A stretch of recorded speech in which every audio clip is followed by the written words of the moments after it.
Hi friends, ಹೇಗಿದ್ದೀರಾ? Welcome to knowledge for life in Kannada channel.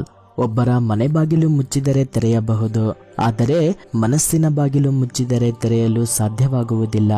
ಪ್ರತಿಯೊಂದು ಕತ್ತಲೆ ಮನೆಗೂ ಬೆಳಕಿನ ದಾರಿಗಾಗಿ ಒಂದು ಕಿಟಕಿ ಇದ್ದೇ ಇರುತ್ತದೆ.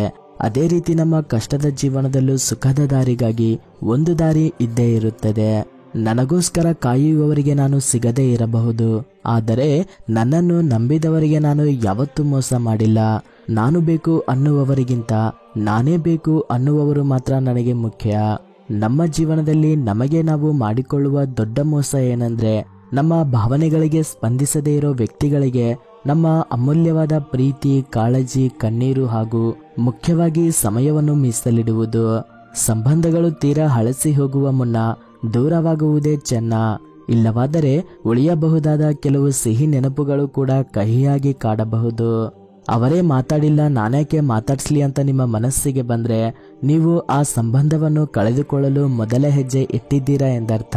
ಕಳೆದು ಹೋದವರನ್ನು ಹುಡುಕಬಹುದು, ಆದರೆ ಬದಲಾದವರನ್ನು ಹುಡುಕುವುದು ತುಂಬಾ ಕಷ್ಟ. ಯಾರನ್ನು ಎಲ್ಲಿ ಇಡಬೇಕೋ ಅಲ್ಲೇ ಇಡಬೇಕು.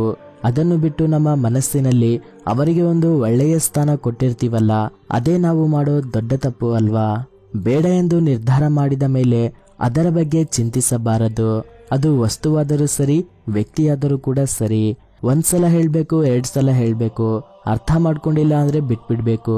ಯಾಕಂದ್ರೆ ಪದೇ ಪದೇ ಹೇಳಿದ್ದನ್ನೇ ಹೇಳ್ತಾ ಇದ್ರೆ ಹೇಳೋ ಪದಕ್ಕೂ ಅರ್ಥ ಇರಲ್ಲ, ಹೇಳೋ ವ್ಯಕ್ತಿಗೂ ಕೂಡ ಬೆಲೆ ಇರಲ್ಲ. ನನ್ನ ಈ ನೋವಿಗೆ ನಾನೇ ಕಾರಣವೇ ಹೊರತು ಬೇರ್ಯಾರೂ ಕೂಡ ಅಲ್ಲ. ಅತಿಯಾಗಿ ನಂಬಿದ್ದು ನಾನೇ, ಅತಿಯಾಗಿ ಬಯಸಿದ್ದು ಕೂಡ ನಾವೇ. ಮಾತಿಗೆ ಒಂದು ಅರ್ಥ ಇದ್ದರೆ ಮೌನಕ್ಕೆ 1000 ಅರ್ಥ ಇರುತ್ತದೆ.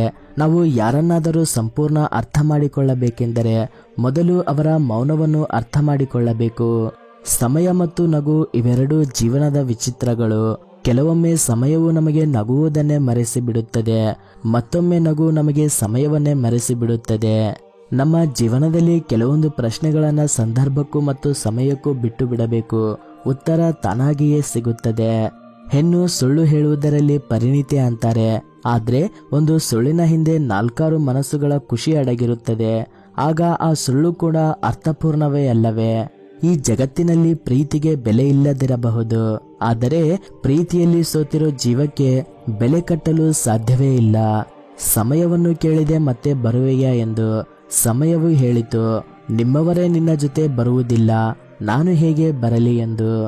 ಸೋತಾಗ ನಿಮ್ಮ ಕಣ್ಣೀರು ಒರೆಸಲು ಇಲ್ಲದ ಕೈಗಳು, ನೀವು ಗೆದ್ದಾಗ ಬೆನ್ನು ತಟ್ಟಲು ಬೇಗ ಮುಂದೆ ಬರುತ್ತವೆ. ಜನ್ಮಪೂರ್ತಿ ಪುಸ್ತಕವನ್ನು ಓದಿದೆ, ಏನೂ ಕಲಿಯಲಿಕ್ಕೆ ಆಗಲಿಲ್ಲ.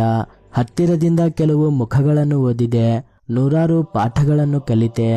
Thank you for watching this video. ಜೈ ಹಿಂದ್.